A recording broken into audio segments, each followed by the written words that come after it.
At the family Christmas, I arrived at 5, just like Dad told me.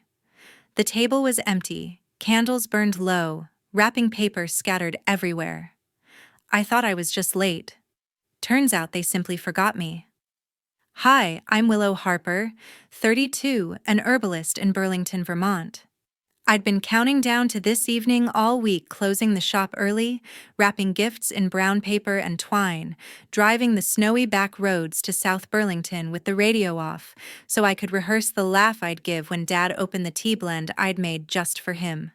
At exactly 5, I pulled into the driveway. No other cars. Odd, but I figured the snow had slowed everyone down. I grabbed the bags, kicked the slush off my boots, and pushed the front door. It swung open on its own. Cinnamon and pine hit me first. Then silence. The dining table sat bare except for a half-carved ham cooling in its juices, cranberry sauce congealed in a bowl, and a single fork lying sideways. Candles flickered in red glass holders, wax pooling like blood. Beneath the tree ribbons lay torn boxes, gutted tags fluttering. One still read, "To Willow," in Dad's handwriting, unopened, shoved behind the stand. My phone buzzed. "Dad, we started without you." Another buzz. Eli candles were burning low. I scrolled up. No earlier messages. No, where are you? No running late. Just those 2 lines. Then Ren's TikTok story appeared. The whole family around the fireplace. Eli holding a new gaming console. Dad raising a glass. Laughter echoing. Swipe. Another clip. Swipe. Still no sign of me. I stood in the doorway, snow melting off my coat onto the mat, gifts still in my arms. Have you ever shown up exactly when you were told, only to realize the party ended without you?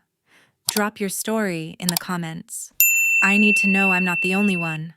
I've always been the invisible one in this family. From the moment I could reach the stove, I was the one flipping pancakes while my dad Gary coached my older brother Eli through another football drill in the backyard. Eli got the new cleats, the protein shakes, the dawn rides to practice. I got the hand-me-down helmet he outgrew and a pat on the head if I finished the dishes fast enough to catch the second half of his games from the bleachers. Gary never missed a chance to brag about Eli's stats at parent-teacher nights. Division I scouts are already calling, he'd say, clapping Eli on the shoulder hard enough to rattle the trophy case. I'd stand there, clutching my report card, straight A's in biology and art, and wait for the nod that never came. Dinner followed the same script. I set the table, refilled glasses, cleared plates, while Eli relived every tackle. Gary hung on every word, eyes shining like Eli was the only light in the room. When I spoke up about the herb garden I planted behind the garage or the wild chamomile I'd found near the trail, Gary waved me off. Not now, Willow. Eli's talking strategy. The only place I wasn't invisible was my Aunt Faye's cabin, a 10-minute bike ride down a dirt path that hugged Lake Champlain. Faye lived alone in a weathered cedar shack, its windows fogged from the kettle she kept boiling day and night. She had chronic lung issues, scar tissue from childhood pneumonia that never fully healed, and the doctors said fresh air and quiet were her best medicine. No husband, no kids, just shelves of dried lavender, jars of honey, and a rocking chair that creaked. Like it remembered every story. Faye taught me everything the kitchen at home never did: how to pinch mint leaves to release their scent, how to steep yarrow for fever, how to read the lake's moods by the way the wind stirred the reeds. We'd sit on her porch swing, knees touching while she told tales of woodland spirits who traded favors for kindness. "The earth remembers who tends it," she'd whisper, pressing a sprig of rosemary into my palm. She never raised her voice or hurried her words.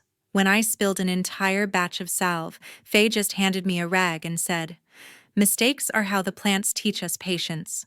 I'd spend hours grinding petals in her stone mortar, the rhythm steadying my breath the way Eli's football drills never could. Gary called Faye eccentric and warned me not to bother her. Eli rolled his eyes whenever I came home smelling like sage, but Faye saw me. She'd trace the calluses on my hands from weeding and say, "These are your medals, kiddo." One autumn afternoon, when the maples burned red and the air tasted like wood smoke, Faye pulled me inside early. Her cough had worsened. Each breath rattled like gravel in a tin can.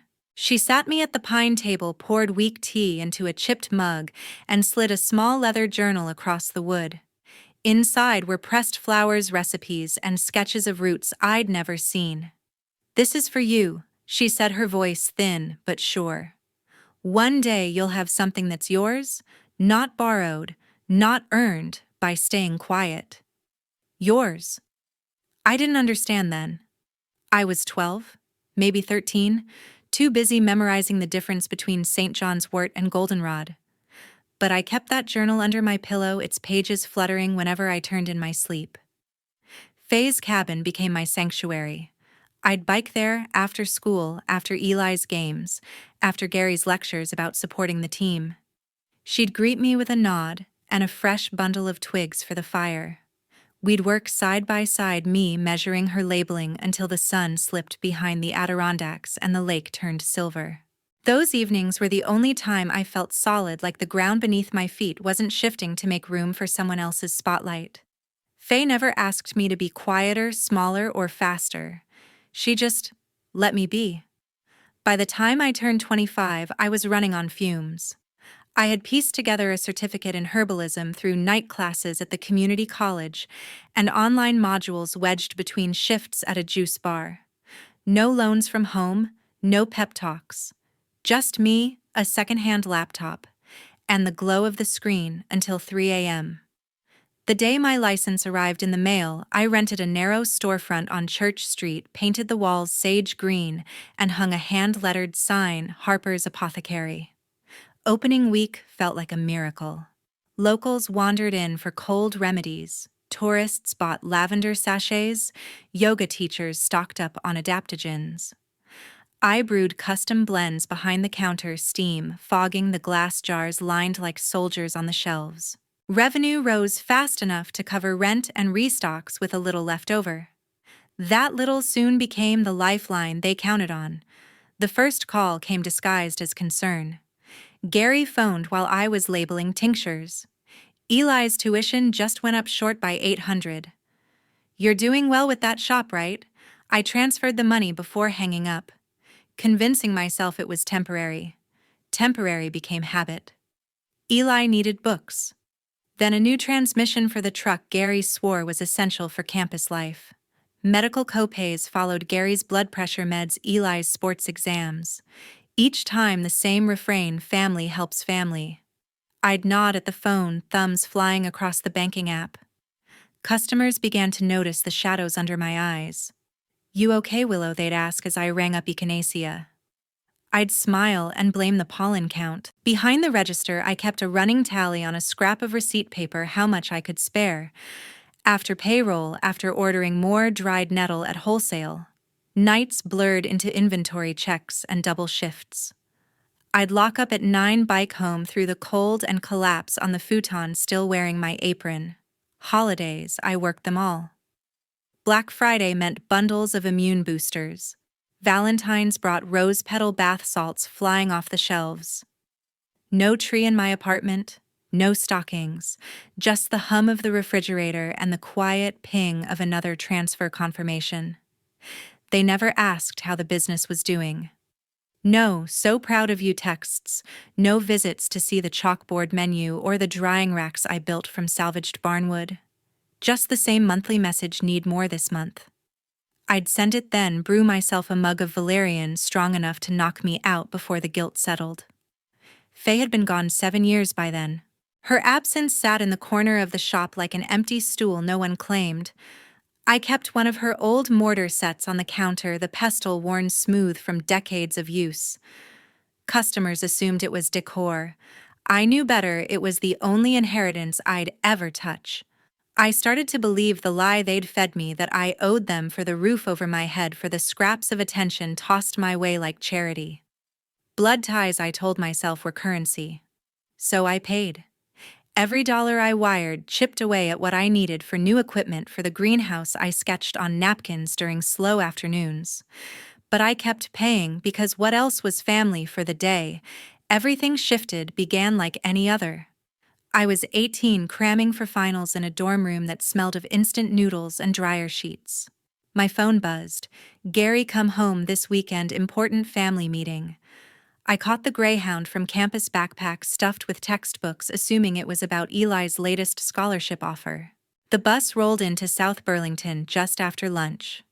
I walked the familiar sidewalk to the house, leaves crunching under my sneakers. A black sedan sat in the driveway, unfamiliar. Inside, Gary greeted me with a quick hug and guided me into the living room, where a man in a gray suit waited. "Mr. Ellison, the lawyer." Papers were spread across the coffee table like a deck of cards. Mr. Ellison adjusted his glasses and explained Faye had created a trust before she died, $250,000 and a small lakefront cabin, both designated for me once I turned 18. He just needed my signature to release the assets. I reached for the pen, but Gary interrupted, smooth as ever. "She's away at college most of the year, barely home to handle this stuff." He took the documents, scribbled something across the line meant for me, and handed them back. Mr. Ellison hesitated, then nodded. "As long as a legal guardian co-signs for now." I stood frozen. Gary clapped me on the shoulder. "Don't worry about the details, kid. We've got it covered." The lawyer packed his briefcase and left. No celebration, no talk of tuition or books, just Gary tucking the copies into a drawer. Weeks blurred into months. I returned to campus, buried in lectures and part-time shifts. Gary mentioned home upgrades over the phone, a new roof, kitchen remodel. "Place was falling apart," he said.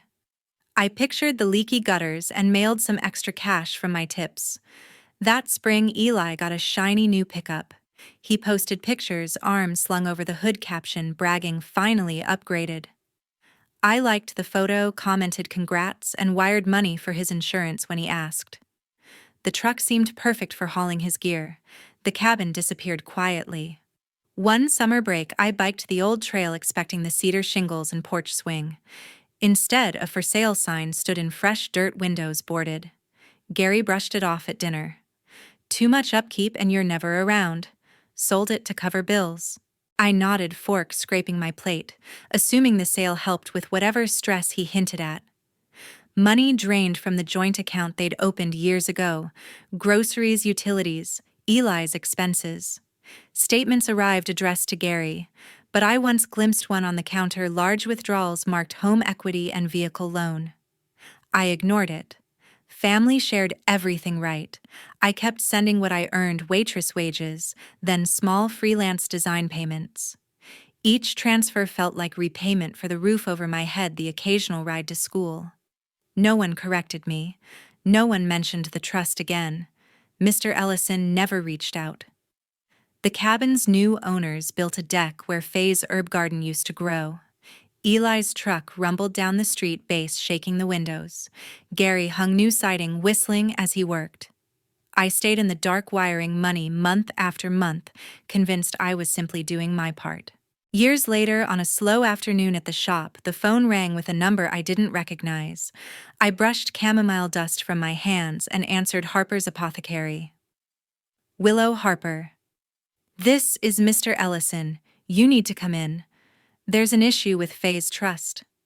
My stomach sank. I locked the door, flipped the sign to closed, and drove the 15 minutes downtown to his office. The building smelled of old paper and coffee. He led me into a conference room stacked high with folders. Spread across the table were the original trust documents, edges yellowed with age. Mr. Ellison pointed to the signature page. "This isn't your handwriting." The scrawl was rushed, the loops too wide. Gary's style, not mine. He slid over bank statements. The fund balance sat at 0. Withdrawals began just months after I turned 18. Large sums marked home repairs, vehicle purchase, property sale. The cabin had been flipped quickly to a developer. Every cent gone. I stared until the numbers blurred. Mr. Ellison waited, then spoke softly. "We can pursue this, but you'll need evidence beyond these papers." I left with copies tucked into my bag and a fire in my chest. That night, I dug through old emails on my laptop. Gary's messages stacked up: tuition requests, mechanic bills, even a vacation fund. Subject lines blunt short again, each paired with my transfer receipts. Next came social media. Eli's archived posts from college showed the new truck gleaming in the driveway, hashtags bragging about big wins. The timestamps matched the withdrawals. I screenshot everything, each date glowing like an accusation. Then my cousin Ren appeared in the feed unexpectedly. He'd posted a throwback of the cabin porch swing creaking in the wind, captioned, "Remember Aunt Faye's place." The date was stamped 2 weeks after the sale closed, a perfect timeline marker. I printed everything, organizing folders by year.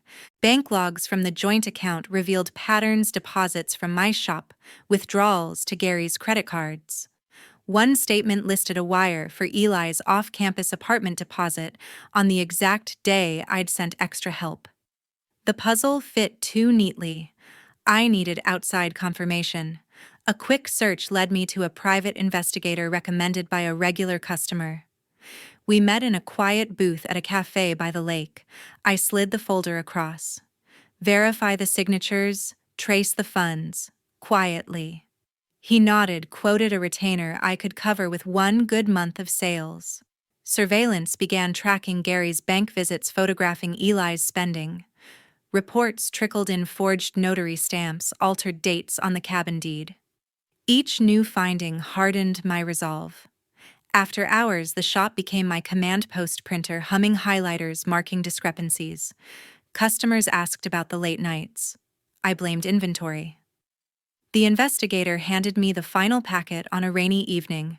Inside, expert analysis confirming the forgery, a full chain of custody for every dollar. Undeniable. The courtroom in Burlington was colder than the snow outside. I sat at the plaintiff's table, folders stacked like armor. Across the aisle sat Gary in a stiff suit, Eli slouching beside him, and Eli's mother, Karen, who had co-signed the forged papers after the divorce. Mr. Ellison laid out the exhibits one by one. First came the original trust. My attorney zoomed in on the signature line, followed by the handwriting expert's testimony. The loops didn't match. The pressure points were off. Forgery confirmed. Next came the bank records. Arrows traced every withdrawal payments to a roofing contractor the week I wired emergency help, a truck dealership deposit matching Eli's social media post.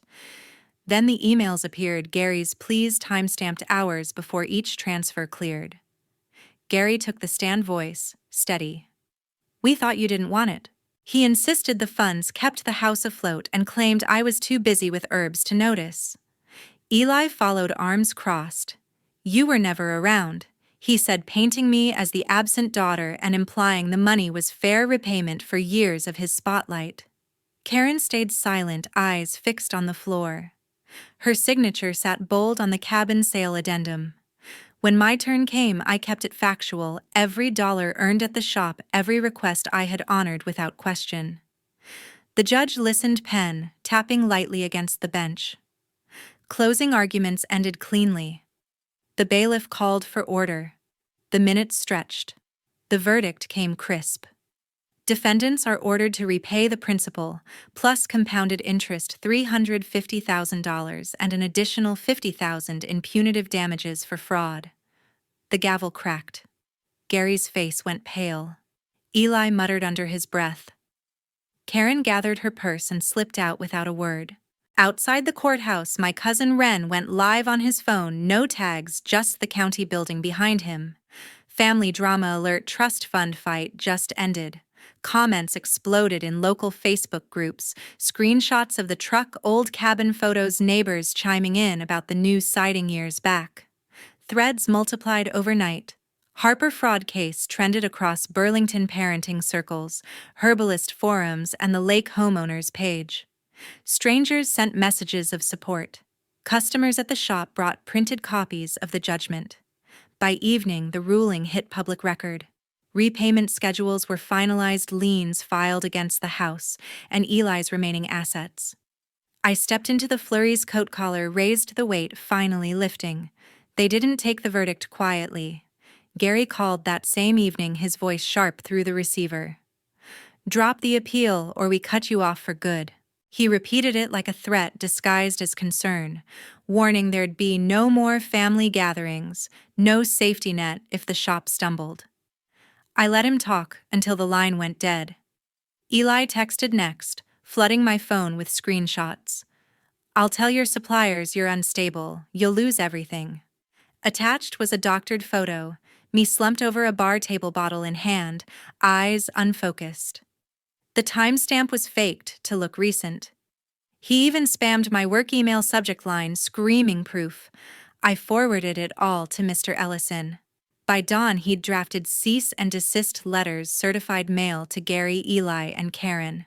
Delivery confirmed by noon. Under pressure, my cousin Wren cracked.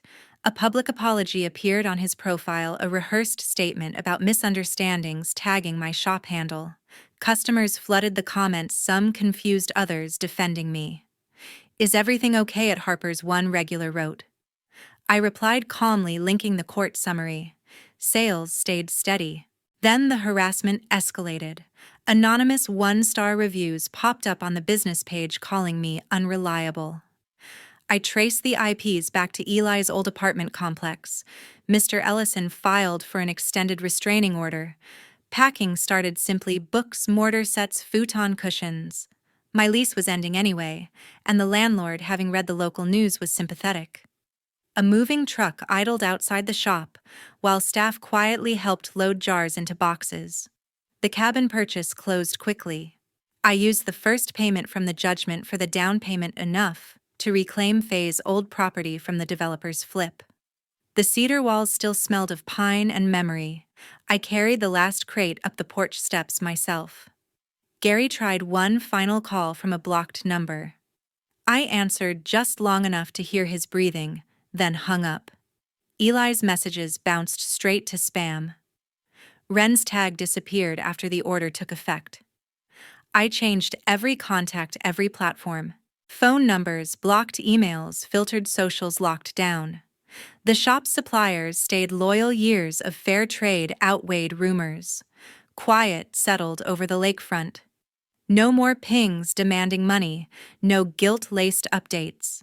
The cease and desist sat framed on my new desk, a boundary written in black and white. One winter morning, exactly a year after the trial, frost traced delicate patterns across the cabin windows. Gary lost his job at the logistics firm. Human Resources cited the public fraud case, calling it too much negative attention for a company managing sensitive contracts.